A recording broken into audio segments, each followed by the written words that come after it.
갈라디아서 4장 12절부터 20절까지 말씀 교독으로 읽고 20절은 함께 읽겠습니다. 형제들아, 내가 너희와 같이 되었은즉 너희도 나와 같이 되기를 구하노라. 너희가 내게 해롭게 하지 아니하였느니라. 내가 처음에 육체의 약함으로 말미암아 너희에게 복음을 전한 것을 너희가 아는 바라.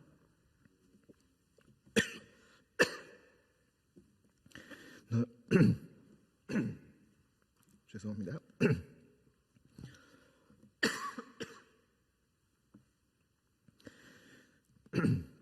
너희를 시험하는 것이 내 육체에 있으되 이것을 너희가 업신여기지도 아니하며 버리지도 아니하고 오직 나를 하나님의 천사와 같이 또는 그리스도 예수와 같이 영접하였도다. 너희의 복이 지금 어디 있느냐? 내가 너희에게 증언하노니 너희가 할 수만 있었더라면 너희 눈이라도 빼어 나에게 주었으리라. 그런즉 내가 너희에게 참된 말을 함으로 원수가 되었느냐? 그들이 너희에게 대하여 열심내는 것은 좋은 뜻이 아니요 오직 너희를 이간시켜 너희로 그들에게 대하여 열심을 내게 하려 함이라.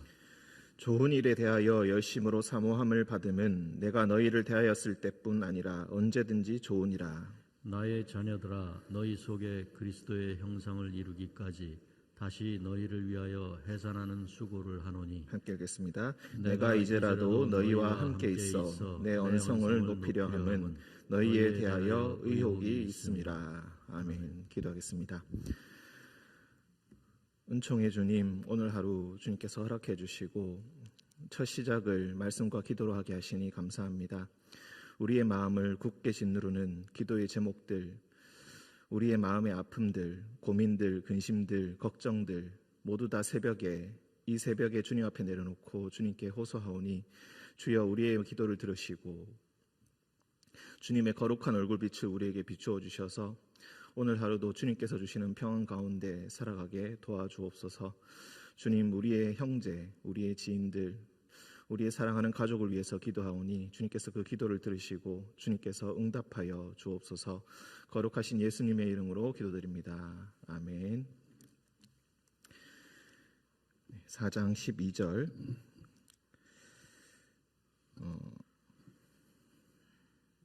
계속해서 말씀드렸던 바와 같이 갈라디아서 3장과 4장은 율법에 대해서 이야기합니다. 정말로 쉽고 간단하게 이야기한다면은 너희가 율법을 지킬 필요가 없다 이것이고, 그리고 5장에 들어가서 하는 말은 율법의 가장 중요한 정신이 무엇인가, 그 정신대로 사는 것이 하나님의 뜻에 따라 사는 것이다.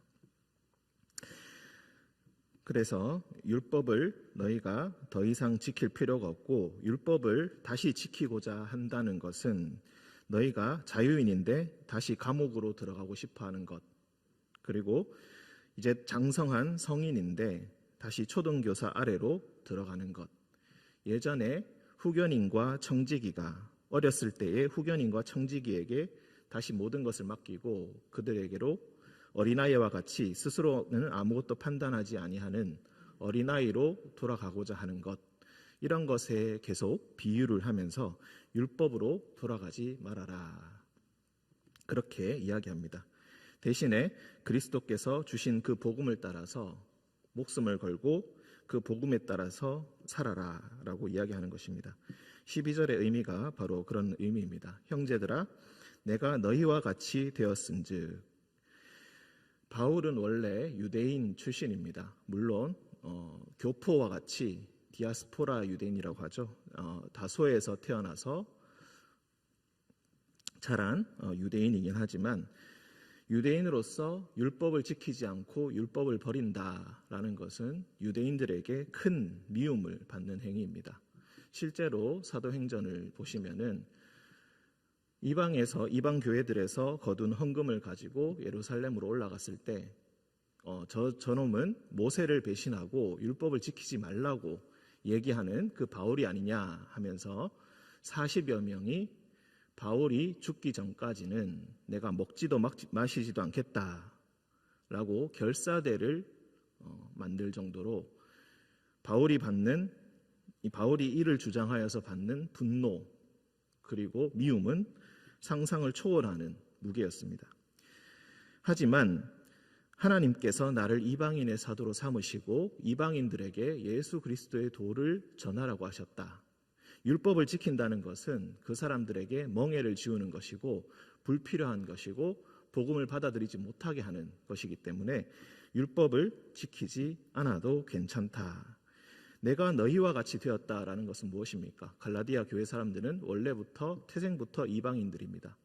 자신도 율법을 지키지 않는다, 율법을 버렸다라는 것은 자신도 이방인과 같은 처지가 되었다라는 것입니다. 이방인의 사도이기 때문에 이방인과 같은 처지에 서기 위해서 선교사들이 선교하러 나가서 그 현지의 삶에 녹아드는 것 같이 바울도 자신의 목숨을 걸고 자신의 정체성과 같았던 그 율법을 버리고 너희와 같은 사람들이 너희와 같은 처지가 되었다. 그러니 너희도 나와 같이 되기를 구하노라. 율법 없이도 예수 그리스도를 통하여서 하나님의 백성이 될 수 있으니 너희도 나와 같이 되기를 원한다. 너희가 내게 해롭게 하지 아니하였느니라. 쉽게 이야기해서 내가 너희에게 전도하러 갔을 때 너희가 나에게 좋게 대하여 주지 않았느냐. 13절 내가 처음에 육체의 약함으로 말미암아 너희에게 복음을 전한 것을 너희가 아는 바라. 사도행전 16장에 보시면은 원래 바울은 다른 곳에 가서 전도를 할 계획이었지만 예수 그리스도의 영이 다른 곳으로 바울을 인도했다라는 기록이 나옵니다. 그래서 갈라디아 지방으로 가게 되었다라고 이야기를 하는데 여기서 이 예수 그리스도의 영이 인도했다, 다른 곳으로 이제 바울을 인도했다라는 것이 이것을 통해서 우리가 추측을 해보자면 바울이 병이 들어서 그때 당시에 몸이 굉장히 아파서 다른 곳으로 건너가지 못하고 원래 바다를 건너가려고 했지만 건너가지 못한 채 다시 내륙으로 돌아오게 되었는데 그 내륙을 거칠 때 갔던 곳이 바로 갈라디아, 그리고 갈라디아 교회들을 여러 갈라디아 교회들을 개척하게 된 것이다. 우리가 이렇게도 이해할 수가 있겠습니다. 그래서 처음에 내가 갈라디아 교회 지방에 가서 예수 그리스도의 복음을 전할 때는 몸이 몹시 아픈 상황이었다. 이것이 바로 내가 처음에 육체의 약함으로 말미암아 너희에게 복음을 전한 것을 너희가 아는 바다. 너희를 시험하는 것이 내 육체에 있으되 이것을 너희가 업신여기지도 아니하였다. 버리지도 아니하였다. 여기서 버린다라는 이 의미는 사실 우리가 아픈 사람을 어디에 버린다 그런 의미가 아니라 버린다라는 것은 침을 뱉는다라는 의미입니다. 요한복음을 읽어보신 분들은 아시겠지만 맹인의 눈을 띄울 때 자기의 침을 뱉어서 흙을 개어서 눈에 발라주는 그런 장면이 나옵니다. 맹인의 눈을 뜨게 할 때 그처럼 그때 당시에 침을 뱉는다라는 것은 귀신을 쫓아낸다라는 그런 의미가 있고 병을 낫게 한다라는 어떤 그런 행위의 의미들이 있습니다. 그런데 너희가 이제 침을 뱉어서 이 사람 안에 귀신이 들렸다라고 하면서 죽기의 행동도 하지 않았다라는 것을 의미합니다. 대신에 오직 나를 하나님의 천사와 같이 또는 그리스도 예수와 같이 나를 영접해 주었다.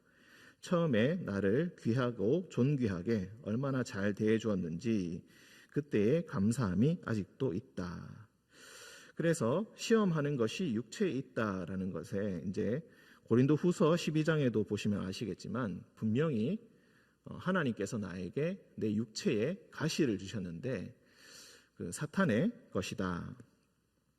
하지만 나로 자만하지 않게 하려고 하나님께서 나에게 주셨는데 내가 이것을 떠나게 해달라고 3번 기도하였지만 하나님께서 들어주시지 아니하였다.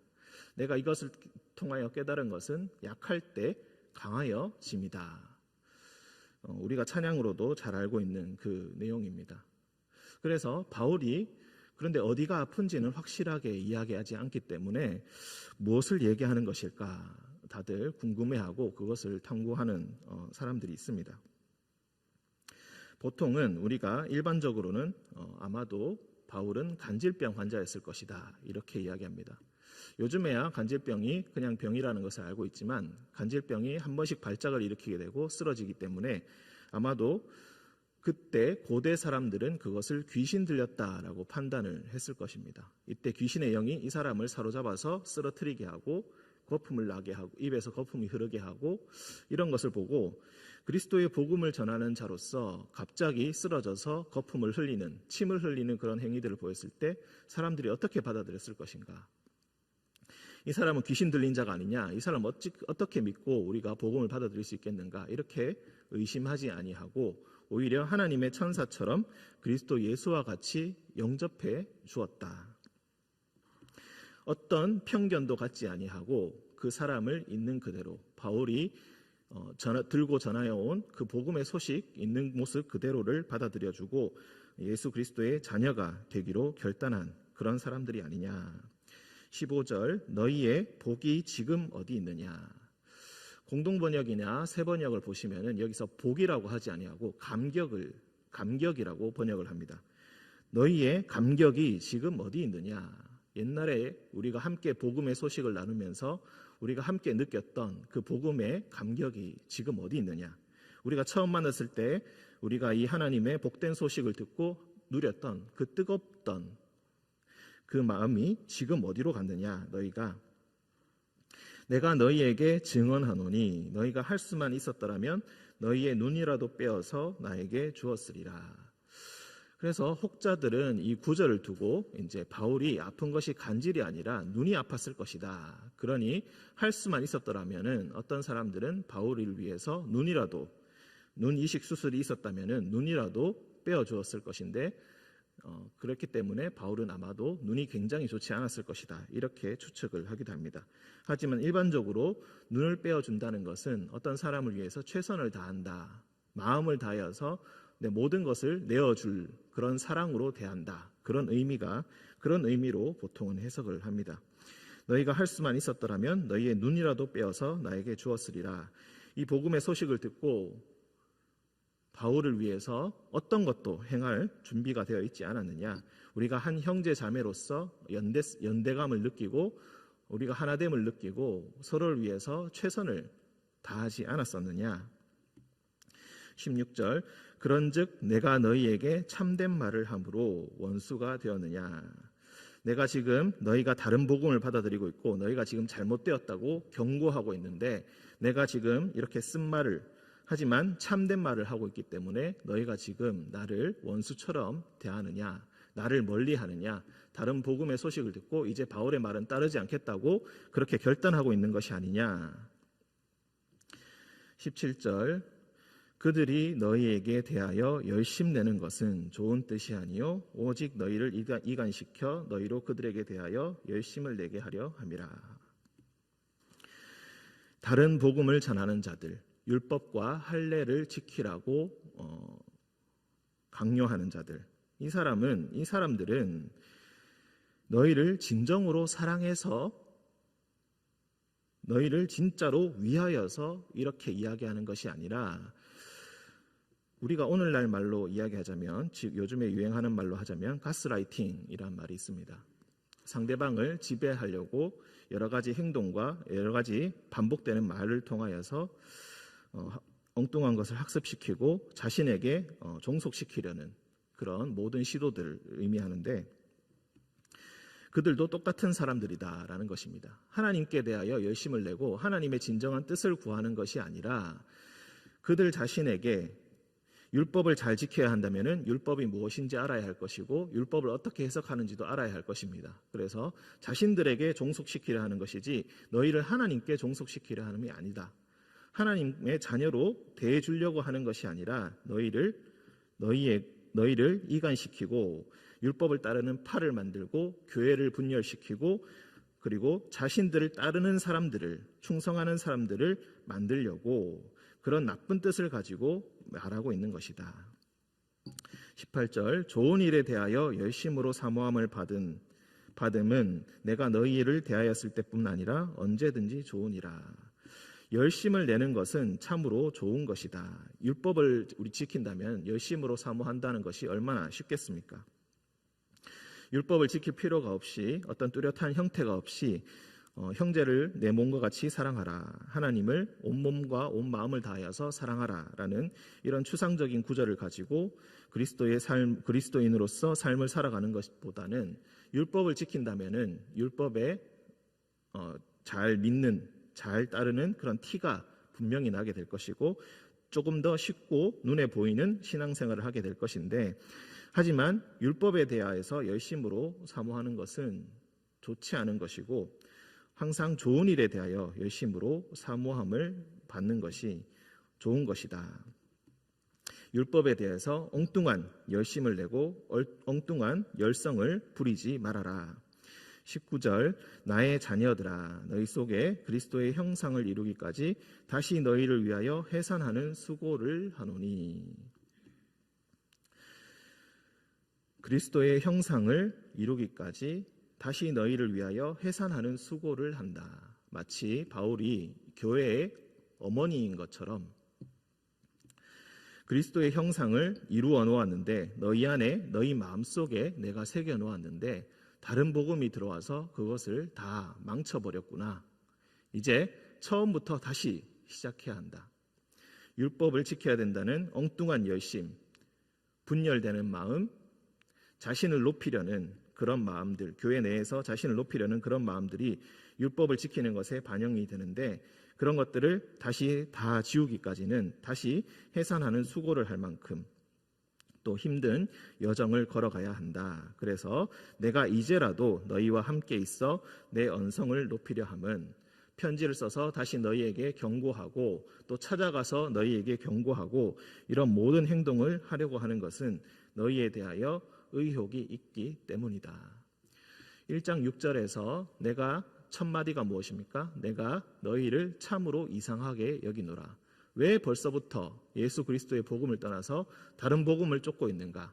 내가 그토록 열심히 너희를 위하여 내 모든 것을 걸고 예수 그리스도의 복음을 전하고 그리고 율법을 지켜야 된다는 유대인들과 맞서 싸우고 그리고 이방인들과 맞서 싸우고 온갖 암살의 음모와 미움과 분노와 그런 모든 것들을 이겨내고 그리스도의 형상을 너희 마음에 다 새겨 놓았더니 내가 잠시 떠난 사이에 너희가 다른 복음을 받아들여서 모든 것이 너희 마음속에 있는 그리스도의 형상이 모두 다 어그러지고 말았구나.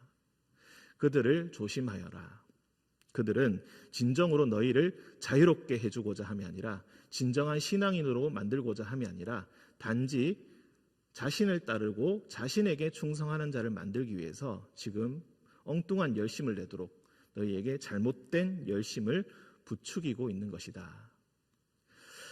앞서 4장 11절까지 3장 1절부터 4장 11절까지는 왜 율법을 지키지 않아도 되는가에 대해서 논리적으로 이야기하고 또 비유적으로 이야기를 했다면은 4장 12절에서 20절까지는 조금 더 인간적인 의미에서 감정적인 호소 그리고 그 사람들의 마음에 있는 의도를 이야기함으로써 마지막까지 갈라디아 교회의 성도들을 설득하고 있습니다.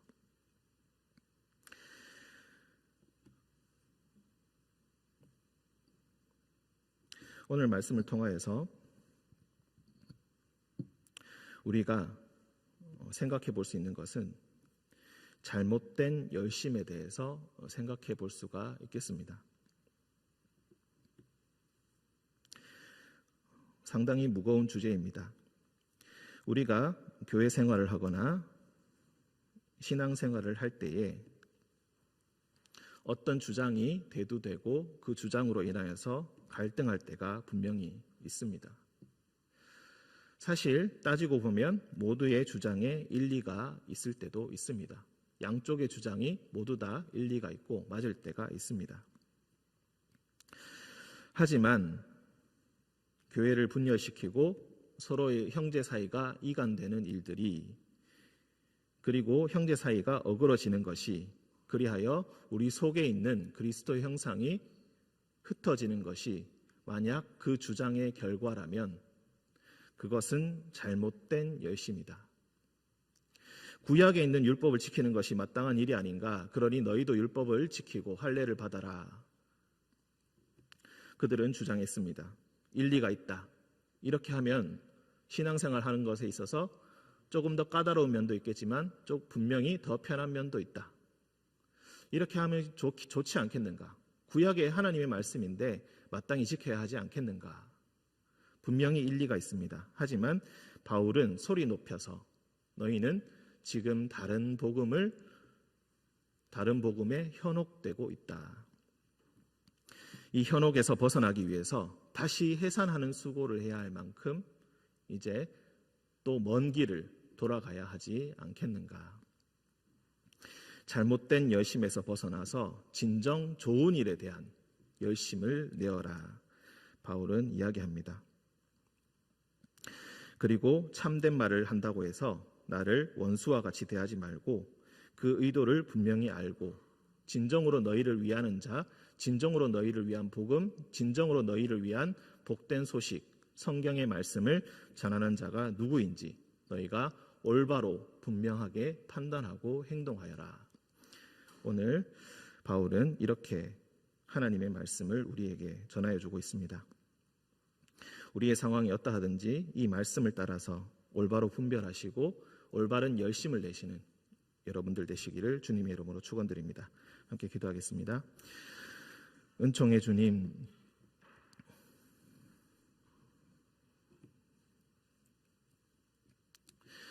때로 악한 자들이 하나님의 말씀을 곡해하여 들고 와서 성도들을 분열시키며 잘못된 열심을 내게 하며 사람들을 현혹시켜 자기의 편으로 만들고 교회가 갈라지고 싸우게 합니다.